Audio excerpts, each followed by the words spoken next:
অনেক দিন বাদে তোমাদের সঙ্গে মিনি ব্লগ শেয়ার করতে চলেছি। তো চলো শুরু করা যাক। তো কাল ছিল বুধবার দিন চলে গেছিলাম টিটাগড় মার্কেটে। আমাদের একটা জায়গায় ঘুরতে যাওয়ার কথা রয়েছে, সেই জন্যে তোমরা দেখতে পাচ্ছ যে পরপর আমি কেনাকাটার ব্লগ শেয়ার করছি। তো কালকেও তেমনই গেছিলাম। তো রূপার থেকে বাম্বির জন্য জামা কিনলাম, আর টিটাগড় মার্কেটের থেকে দুটো ট্র্যাকস্যুট প্যান্ট কিনে নিলাম, আর আমি কুর্তি বাজার থেকে কিনেছিলাম দুটো কুর্তি।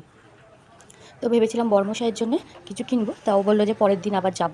তো একবারে তো সবার কেনাকাটা সম্ভব নয়, তো ওই জন্য এক এক করে কেনাকাটি করছি। আমার প্রায় মোটামুটি কমপ্লিট, টুকগুলো কমপ্লিট, বাম্বিরও কমপ্লিট, আর শুধু বাকি আছে বর্মশাই। আর কুর্তিগুলো না বেশ ভালো লেগেছে, তো বাড়িতে এসে মাকে দেখালাম, মারও ভালো লেগেছে। তো তোমরা এরকম আরও ব্লগ দেখতে গেলে অবশ্যই আমার চ্যানেলটাকে ফলো করো। তো আজকের মতন টাটা, দেখা হচ্ছে কালকে